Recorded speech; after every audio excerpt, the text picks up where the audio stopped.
우리나라 직업사전에 등재된 직업 숫자가 15,715개라고 합니다. 굉장히 많아요.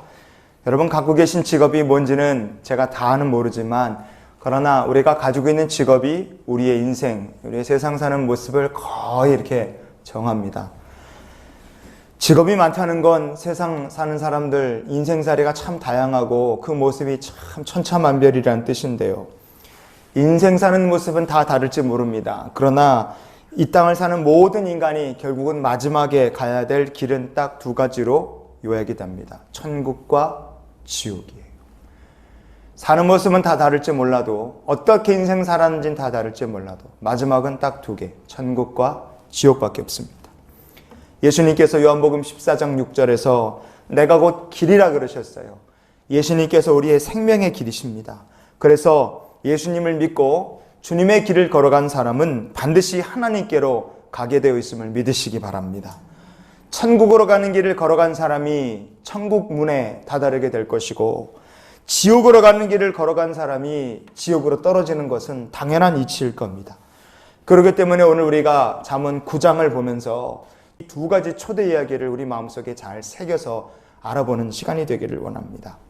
이 잠언 9장 말씀은 다윗이 솔로몬에게 가르쳐준 잠언의 맺은 말이다, 결론에 해당한다, 우리가 그렇게 볼 수 있습니다. 왜냐하면 잠언 10장부터는 이런 말로 시작이 돼요. 이렇게 이제 솔로몬의 잠언이다 이렇게 시작이 돼요. 그렇기 때문에 새로운 파트가 10장부터 하나 따로 이제 시작이 되는 겁니다. 1장부터 9장까지는 다윗이 솔로몬에게 가르쳐준 잠언이고 오늘 그 9장이 그래서 결론에 해당한다 볼 수 있어요. 그럼 다윗이 가르쳐준 솔로몬의 잠언, 다윗이 가르쳐준 잠언이죠. 어떻게 시작합니까? 우리 잠언 1장 1절을 한번 다시 찾아보시겠습니다. 다윗의 아들 이스라엘 왕 솔로몬의 잠언이라. 아멘. 다윗이 솔로몬에게 잠언을 가르쳐줬죠. 그 가르쳐준 잠언의 가장 핵심이 되는 것이 1장부터 9장까지 나온 이 잠언의 가장 핵심이 되는 것 딱 두 군데만 꼽아라. 그러면 우리가 이렇게 뽑을 수 있습니다. 잠언 1장 7절을 먼저 보시겠습니다. 여호와를 경외하는 것이 지식의 근본이거늘 미련한 자는 지혜와 훈계를 멸시하느니라. 아멘. 여호와를 경외할 줄 아는 사람이라면 그가 어떻게 살겠습니까? 그 말씀의 훈계를 받고 그리고 책망도 기꺼이 받습니다. 말씀으로 하나님께서 내 마음을, 내 삶을 책망하실 때 그 책망을 멸시하거나 그 훈계를 가볍게 여기지 않고 그 말씀 훈계를 듣습니다. 기꺼이 받아들여요. 그러면 그 사람의 인생이 어떻게 변하겠습니까? 잠언 9장 10절 여호와를 경외하는 것이 지혜의 근본이요 거룩하신 자를 아는 것이 명철이니라. 아멘. 사람이 말씀의 훈계와 책망을 기꺼이 받습니다. 말씀의 책망과 훈계 받으면 하나님께서 그에게 무엇을 주십니까? 지혜가 그 사람 안에 들어오게 돼 있어요. 자, 지혜가 우리 안에 임하면 무엇을 깨닫게 됩니까? 하나님 말씀이 가장 귀하고 값지다. 이것을 깨닫는 명철을 우리가 얻게 됩니다. 지혜를 얻은 자가 명철을 또한 얻게 되는 거예요. 그래서 다윗은 솔로몬에게 여호와를 아는 것이 지식의 근본이고 지식의 근본으로 말씀의 교훈받고 훈계받고 책망하는 것을 싫어하지 않은 사람이 마지막에 가서 지혜의 근본이 되시는 여호와를 얻게 된다. 그래서 지식의 근본이고 지혜의 근본이다. 이렇게 다윗의 잠언이 시작과 끝을 이렇게 맺게 됩니다. 그래서 이 두 교훈의 가장 마지막 결론에 해당하는 9장이 두 가지 초대로 마무리된다는 것을 볼 수 있어요. 여호와를 경외하는 사람, 잠언 1장부터 9장까지의 결론이 여호와를 경외하는 사람이라면 지식과 지혜를 얻은 사람은 지혜의 초대에 응하게 될 겁니다. 그러나 여호와 경외하지 않는 사람, 지식도 없습니다. 지혜도 없어요. 명철함도 없습니다. 그렇기 때문에 가장 귀한 하나님의 말씀, 구원에 대해서 알지 못하는 자, 그 사람은 어떤 초대에 끌려가게 되겠습니까? 오늘 우리가 나중에 보겠지만 미련한 여인의 초대에 가게 됩니다. 그래서 사망길로 가게 되는 거예요. 오늘 본문을 보면 지혜가 초대를 하는데 잔치를 준비한 모습을 우리가 보게 돼요. 먼저 잠언 9장 1절을 다 같이 다시 보시겠습니다. 지혜가 그의 집을 짓고 7 기둥을 다듬고. 아멘. 그의 집을 지었고 7 기둥을 다듬었다 그랬어요. 이게 무슨 뜻일까? 여러분, 이 9장에 나오는 지혜의 초대를요, 하나님의 구원의 계획 그리고 구원의 과정에 우리가 한번 빗대서 살펴보면 이게 다르게 보일 줄 믿습니다. 지혜가 집을 지었다 이 말이나 7 기둥을 가다듬었다 이런 말씀은 한번 따라해 주십시오. 세상을 지으신 분이 하나님이시다.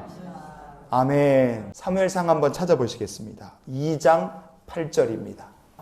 땅의 기둥들은 여호와의 것이라 여호와께서 세계를 그것들 위에 세우셨도다. 아멘. 땅의 기둥들은 여호와의 것이다.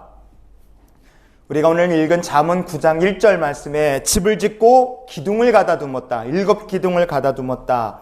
이런 말씀들이 뜻하는 바는 한결같이 같습니다. 이 땅의 모든 것이 다 하나님께서 지으셨다. 하나님께 속했다는 뜻입니다. 그러니 지혜가 베푸는 잔치는요, 어떤 잔치냐? 세상을 지으신 하나님, 복의 근원이 되시는 하나님께로 돌아오라는 초대입니다. 하나님께로 돌아오라는 초대예요. 그러니 이 초대는 구원으로의 초대, 생명과 회복으로의 초대예요. 자, 우리가 천국에 가려면 하나님께서 이렇게 구원으로 초대하셨어요. 생명의 나라로 우리를 초대하셨다. 그러면 그 나라에 가기 위해, 구원받기 위해서 우리에게 필요한 것이 뭡니까? 회개와 그리고 예배자의 삶입니다. 이 관점에서 2절을 보면 이렇죠. 잠언 9장 2절을 같이 읽어보시겠습니다. 짐승을 잡으며 포도주를 혼합하여 상을 갖추고. 아멘. 짐승을 잡으며, 이게 잔치 준비가 아니라, 이게 만약에 짐승을 잡으며가, 여러분 이게 예배라고 한번 생각해 보십시오. 그러면 이거는 뭡니까? 하나님 앞에 드리는 번제 제사고, 회개 속죄제 제사고, 화목제 제사. 우리가 그렇게 보면 돼요. 포도주를 혼합했다 그랬어요. 민수기 15장 10절을 보면 전제로 포도주 반 흰을 들여 여호와 앞에 향기로운 화제를 삼을지니라 그랬어요. 하나님 앞에 드린 소제에다가 포도주를 부어서 향기로운 제사로 냄새로 하나님께 드리는 제사가 전제입니다. 포도주를 혼합한다, 섞어서 맛이 기가 막힌 좋은 포도주를 만들어서 이 지혜가 초대를 한다, 우리가 그렇게 볼 수 있어요. 그러나 동시에 포도주를 혼합한다, 이것은 전제를 드리는 것처럼 앞에 제사가 있다면 뒤에 포도주 혼합하여 상을 갖춘다, 이 말은 하나님 앞에 구원받은 자라면 온전하게 자신을 부어드리는 전제처럼 헌신을 한다. 그래서 구원에 이른다. 우리가 그렇게 생각해도 무방합니다. 2절 말씀, 하나님께 드리는 예배, 온전한 헌신으로 나를 하나님의 제단 앞에 드렸다. 그러면 이렇게 하나님 앞에 자기를 전부 헌신해서 드린 사람이 얻게 될 것이 무엇인가? 그게 바로 구원입니다. 하나님께 자기 삶을 맡긴 사람이 얻게 될 게 구원이에요. 그래서 2장 앞부분에 나온 짐승을 잡으며 라는 말씀에 2가지 중의적인 뜻이 들어있어요. 히브리어 본문을 보면 타브하, 티브하 이렇게 돼 있어요. 되게 말이 비슷하죠. 타브하, 티브하.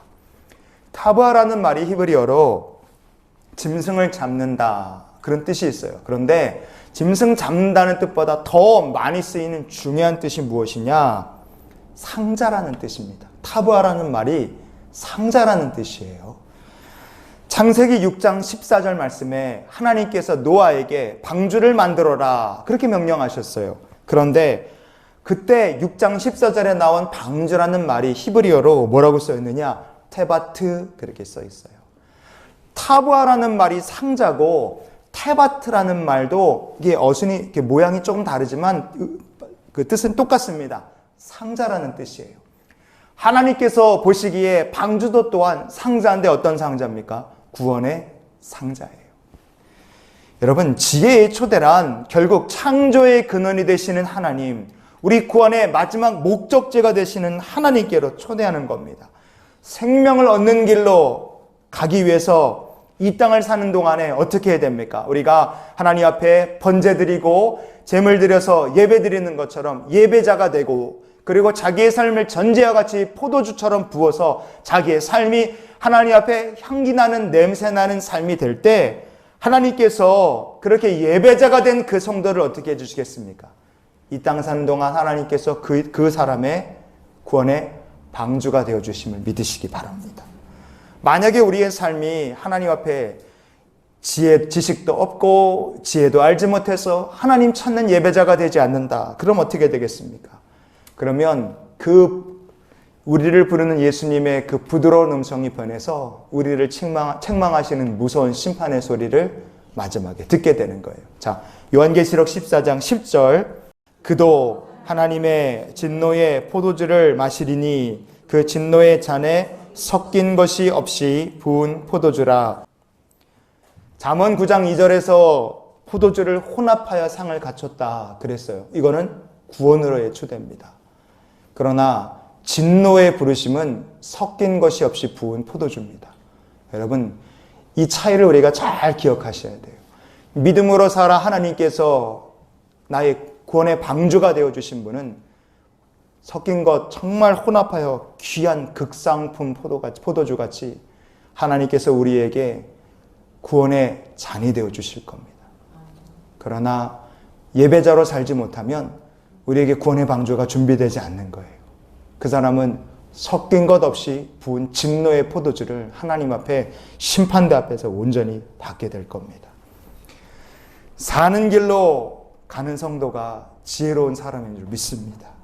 오늘 우리가 예수님을 믿게 되었다면 우리는 다 구원의 길로 초대받은 사람들이에요. 구원의 방주에서 내리지 마시기를 주의 이름으로 축복합니다. 오늘도 나의 구원의 방주가 되어 주시옵소서. 하나님 앞에 우리가 그렇게 구하며 이 나라와 민족 위에 우리 가정과 자녀들의 삶에 하나님께서 구원의 방주가 되어 주시옵소서. 우리 이렇게 기도하는 귀한 아침이 되기를 주의 이름으로 축원을 드립니다.